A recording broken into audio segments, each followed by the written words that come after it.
Thank you for joining SAGE's webinar, Underestimating the Cyber Threats to SMBs.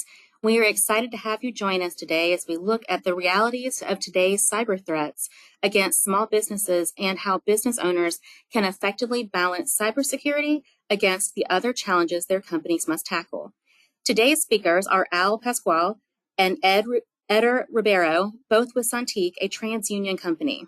Al is the SVP of Enterprise Risk Solutions and has vast expertise in data breach intelligence and fighting against fraudsters. Eder is a founding member and leader of Santique's Incident Response Forensics team and has years of experience leading real-world cyber incidents on a global scale. If you have any questions during the webinar, please enter them in the chat. And at this time, I'll turn the presentation over to Al and Eder. Thanks, Andy.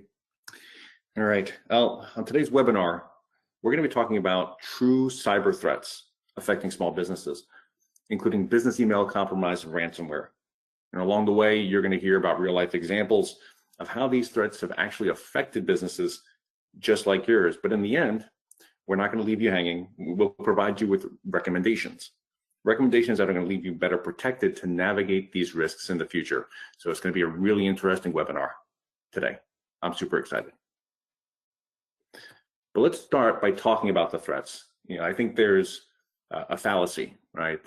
An idea that small businesses can't be targeted or are not being targeted by cyber criminals, and nothing can be further from the truth, unfortunately. Businesses like yours are being targeted every day. Now, when breaches occur, it's not often because someone's lost a laptop or dropped a USB drive in the trash by accident. Now, those things do happen, of course, but more often than not, it's cyber criminals that are actively targeting small businesses.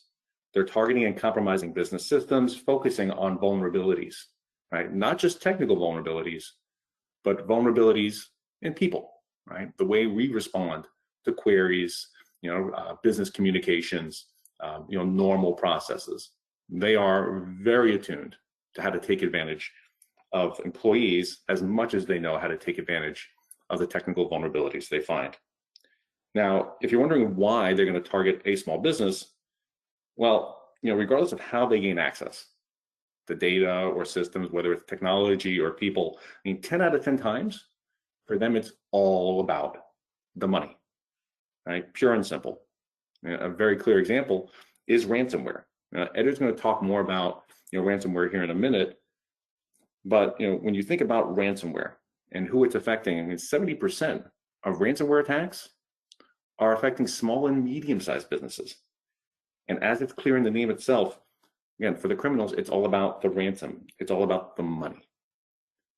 So, Eder, I'm going to turn these things over to you here. If you can tell us a little bit more, given your experience in helping small businesses clean up after things go wrong, help us understand how these things manifest, and maybe even share some examples, because I think that would be really interesting for today's attendees. Absolutely, I'm happy to do it. Let's start with an example. I think that's always a fun way to go. What you are all looking at right here is a ransom note, a real ransom note that one of our clients who fell victim to a ransomware group called Lockbit. This is the note that they found on their systems. This is the note that all victims of Lockbit find in their systems. Often not, if you are targeted by Lockbit or by other similar threat actor ransomware groups, this might be the only file that works within your servers, workstations, and all your business systems. And this is all the information you're going to get. Essentially, a message of encryption, a threat that your data may have been compromised, a link to some sort of dark web site where the threat actor hosts. This site would be the only way to communicate with the threat actor if you need to communicate with them, which is quite common for a multitude of reasons. And for efficiency, and because these are the bad guys, they like to make a few threats, raise your attention to a few things, whether some of them are accurate or not. That's case by case dependent. But the note itself tends to be a little boilerplate, but this is what a victim sees. which can be quite of a shock when you come into the office Monday morning and you were hoping to get to work, and now this is the only thing that actually works. So that's what it looks like to the average victim. Of course, a lot of stuff is happening behind the curtain, but we'll leave that for another time to, we're not going to get deep into the ones and zeros here. But let's take a step back, and think about this for a second. If you're experiencing this, first and foremost, some of you may be asking, what is ransomware? And there's some value in having at least a general understanding of that. So ransomware is a piece of malware. It's a piece of cryptographic malware, meaning it exploits concepts in cryptography. So that's the encryption, ones and, the mixing of ones and zeros, however you want to kind of look at it. It's a specific piece of software that threat actors use, and this kind of malware or software that's used for malicious purposes is intended to primarily do one thing and one thing only. And that is to block access to your data. That's to deny you access to the data that you own and host within your network. And upon blocking that access, just like Al said, threat actors do everything they do for one reason and one reason only: to make money. So they use the ability to lock you out from your own data to extort you via funding, usually Bitcoin and sometimes other types of cryptocurrencies, but they look to extort you to regain, to give you access back to your data. Often they will also even look to double extort you. And that will either be through a delivery of a partially working decryption tool, or through the threat of leaking your data onto your sensitive data onto the dark web if you don't pay. So that's the world that you find yourself in if you become a victim to ransomware. Let's get a next slide here, Al. So let's think about this a bit. How does this work, right? How does this whole ransomware situation come to affect an average small to medium sized business? This is essentially as you're seeing here on the slide, everyone, is essentially the kill chain or the attack, checklist for the average ransomware threat actor. It all starts with, either automatic probes.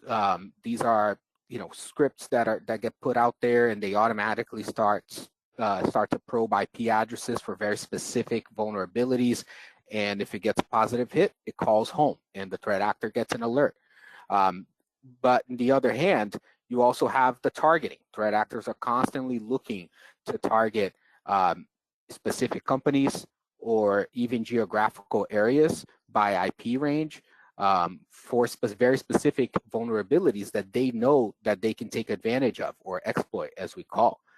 And even more recently, ransomware as a service is now a large thing, where threat actors will pay another group of threat actors who dedicate their existence to doing the targeting and initial penetration, essentially the getting into your network, and then they sell that access to your network to the ransomware group, who then goes in there and executes their ransomware and encrypts your systems. But often, one of those three ways is how they found the victim. And from there, it all essentially goes downhill. They initially penetrate the network, they look around, they use common tools or some bespoke tools to understand the environment they're in. From there, once they understand what's going on in the network, they tend to escalate their privileges. Just think of getting the keys to the castle. That's what they're looking to do. They want the master key. And in the InfoSec world, that's the administrative credentials. That administrator username and password are going to give them access to many things in the network. So as soon as they get that information, which they can do through a myriad of different ways, now they download their malware onto your environment, and then they execute on the target. And as soon as the malware is executed, you now find yourself in a position where the files programmatically become encrypted. So that means the ones and zeros behind the files start to get garbled up and mixed around, and that will then make the file unusable to you. In the background, the malware is recording a lot of things, and it's doing a lot of stuff so it can later bring the file back to its original content if needed. And that's what's so effective about ransomware, because once you encrypt it, the chances of breaking that encryption are slim to none, and it would take incredible resources that are simply not available to pretty much almost all commercial entities, regardless of size. And there's other issues that come with trying to break encryption, but that's a bit outside the scope here.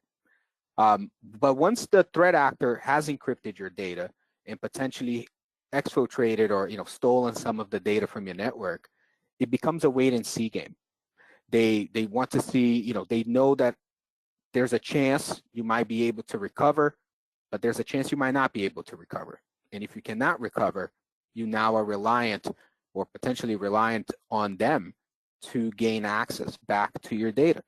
And that's why they plant that encryption, that ransom note that we saw on the last slide, or that you see this other sample of a ransom note right here to the right, because they want to point to you, hey, come talk to us and find out how much money we want, and find out what else to do and how to get your data back. Sometimes when the wait and see game does not work, they also can apply some persuasion techniques. It's not uncommon for threat actors to email the victim, or to call the victim, or to take other attack techniques, perhaps attack the victim's website that may be hosted elsewhere with a denial of service type attack, anything really, to raise the eyebrows of the victim company. I've even seen in cases where the parents of the owner of the company were called at home because the threat actor found their home phone number within some of the files and decided to harass the parents of the owner of the company to tell them essentially, hey, have your son call to us because we encrypted their data and we're going to leak it on the web. So they find all sorts of ways that can be very creative sometimes on how to get a hold of a victim if they really want to try to squeeze the victim for their funds. Some of you may also be thinking, well, what kind of money are we talking here? Unfortunately, I wish it was a magical figure, but that's not usually how it works. The calculation of how much to charge a victim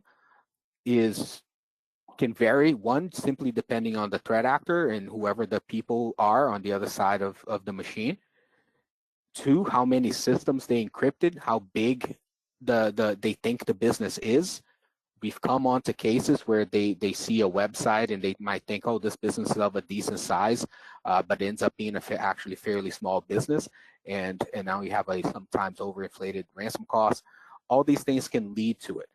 But nonetheless, they are going to persuade you as best as they can to make payment on their threat. Now, with that being said, how do they make money? Because sometimes people can survive the ransomware attack and they don't pay. So in those events where they can't receive funds directly from the victim, that's when they will often sell the data that they exfiltrated or stole from your network. They will either sell it in some forum or on the dark web, or they will break the data down into compilation lists and sell it directly to another threat actor group, or again, in some sort of forum. Some threat actors even have their own shame sites where they also sell data through that site. So anyone can go in there, and they call it a shame site because they post parts of the data they stole from the business, usually, sometimes even all of it. As again, another persuasion technique to say, hey, here's your data out there, anyone can see it. but they'll sell the data from there as well if the victim doesn't pay. So that can create, some unique challenges, especially if you're in the kind of business, where you host a lot of sensitive data, right? Where, if you're an accountant or, if you're in the medical profession, you're a dentist, we've dealt with deals with ransomware scenarios where multiple dentist offices were compromised all at once, and some paid, some didn't. So some of them had patient information leak out into the dark web. But in the same way, we've seen data leak from construction companies. And even though it might not be personal identifiable information like date of birth or social security numbers for the clients, it's still business information, right? What a business is paying for specific services, or who the key players are, what a budget for something is. And that can have negative effects to the business if it leaks out there.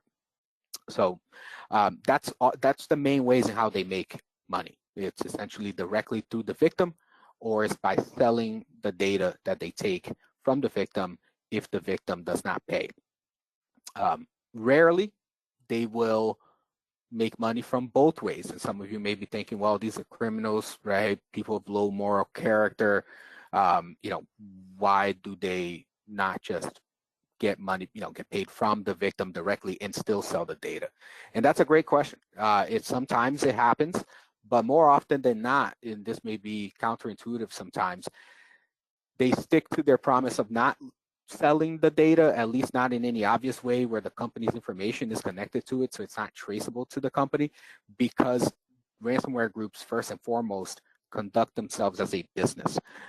So if they start to break their promises all the time, then people like us and other companies in the space begin to inform clients that you cannot rely on that specific threat actor.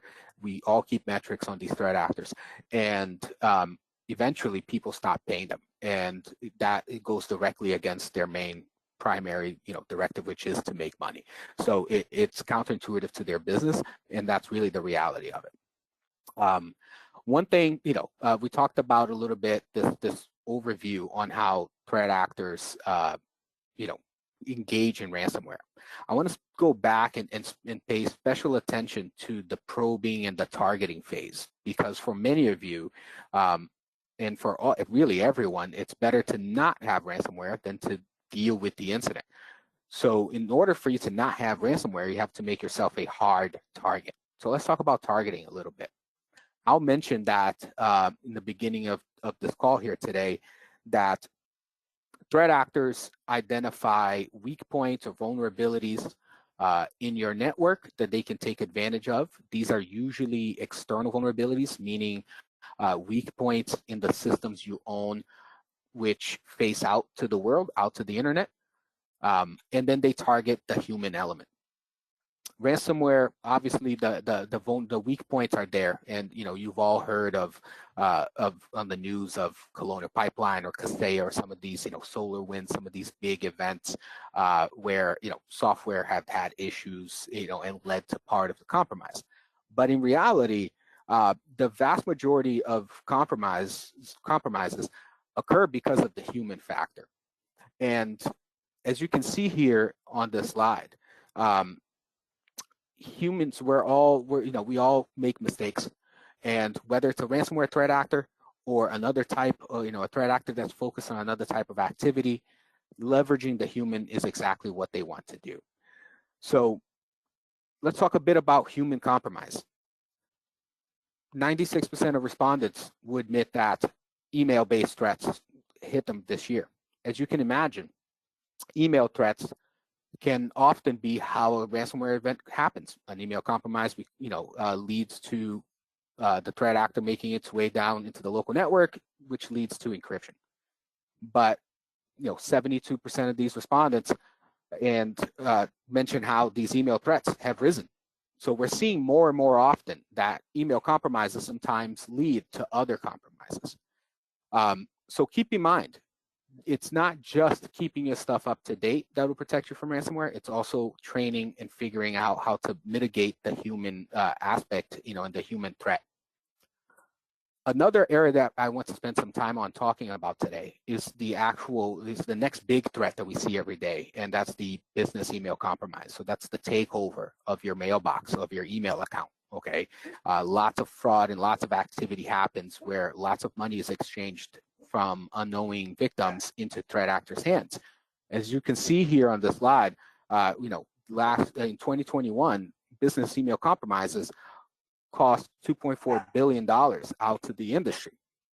So this is a major issue. And you can see how the Microsoft sign-in there, that's often what victims of business email compromises see. And if any of you have a Microsoft account, well, this is a concern, right? Because it looks just like your Microsoft sign-in. And that's often how email compromises happen. A threat actor will send you an email that maybe looks legitimate. It might look like someone that you might recognize, but it'll look like they're looking to share to you a share file or something.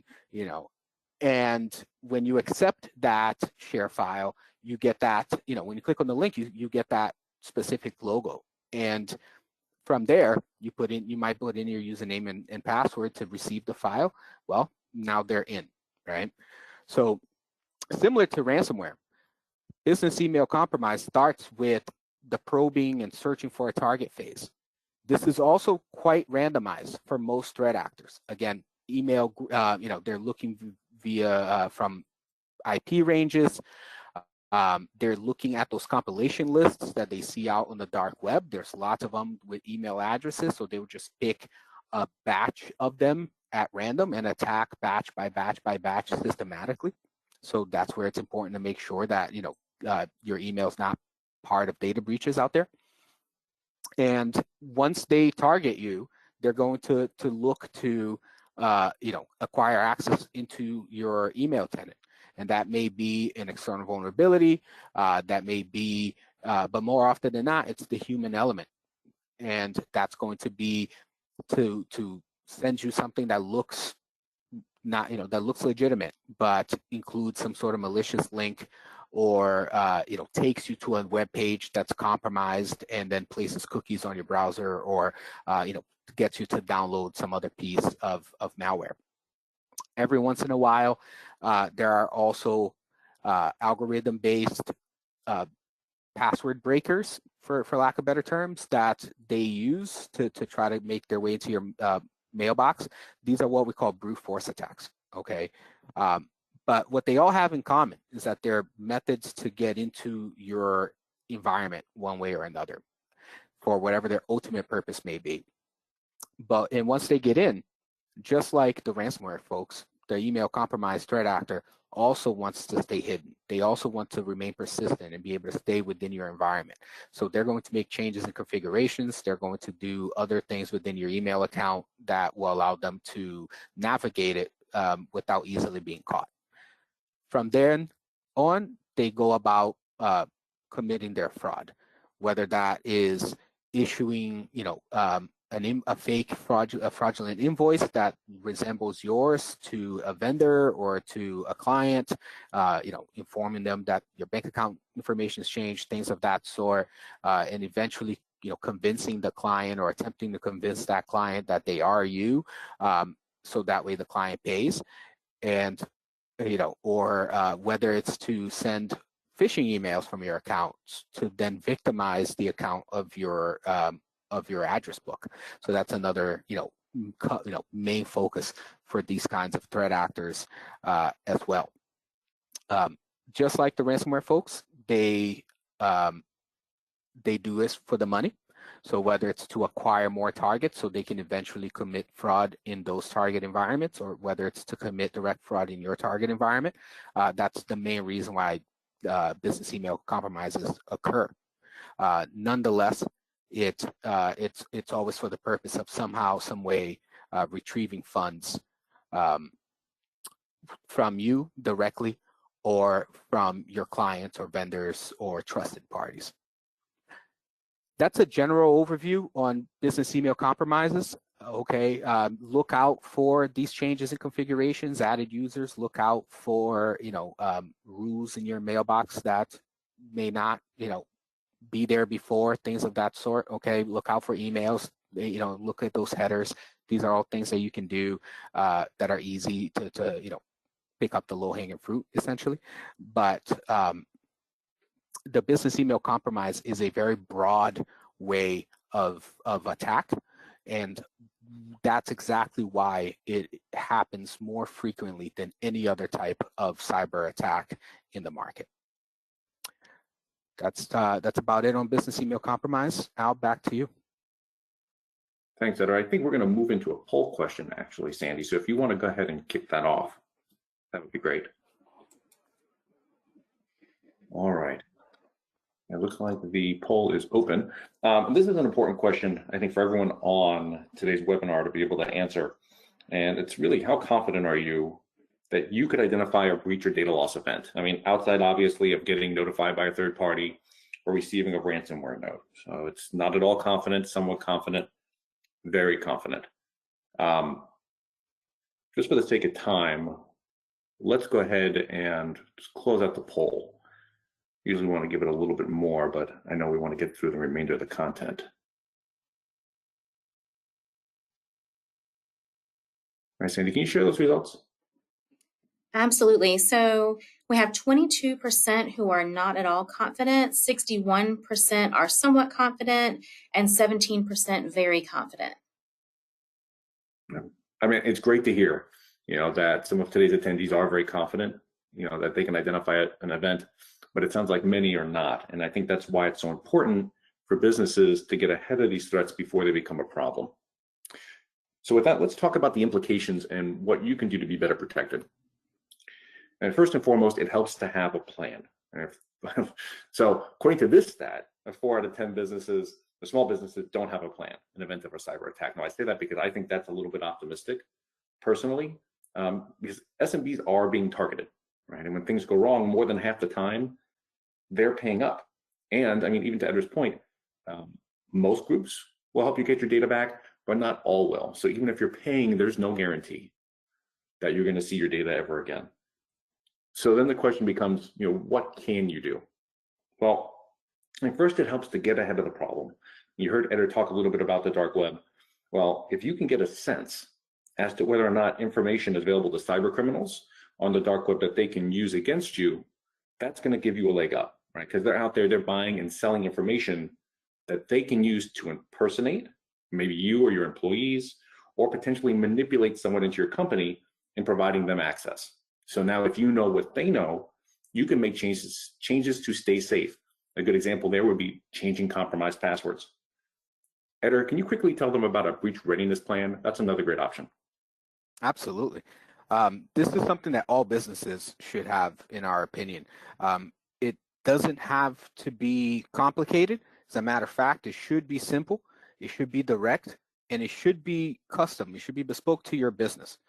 These plans should address roles, responsibilities. It should provide direction to your leadership and to your staff on what to do in the event of any cyber incident, whether it's ransomware or business email compromise or anything else. It should point out what, who are your vendors that you rely on when things go bad. These are all, this plan should be your Bible, should be your guiding, document on what to do when you find yourself a victim. Perfect. And I think, this last one, I know it's a short and it's the final bullet point, but I think it really is the most important one, right? And that's be vigilant. Keep an eye out for things like suspicious communications. I mean, as Eder was mentioning before, social engineering is a major vector for these kinds of attacks, right? And the vigilance is worth it. And we try to put some numbers around this. And a ransomware attack or a data breach could really be a make or break event for a small business. I mean, you consider, what those payouts can look like, what it costs to remediate, some of these breaches. Now, we've talked about some serious threats, the steps you can take to stay safe, but it's important to know you're not on your own. And you can actually access dark web monitoring and get a breach readiness plan by taking advantage of Sage Security Shield. It's free with your Sage 50 cloud subscription. I would say just click the link. I don't know if the link works in the webinar, but you're going to get a separate handout after the webinar today, where you can get access to Sage Security Shield. Just use the code to activate it. And that's it. Now with that, I want to make sure that everyone took away as much as they possibly could. If not, there will be the webinar provided, at least the content from the webinar provided. After this is all done, you're going to get a separate infographic with more information. And just know again that Sage is here to help.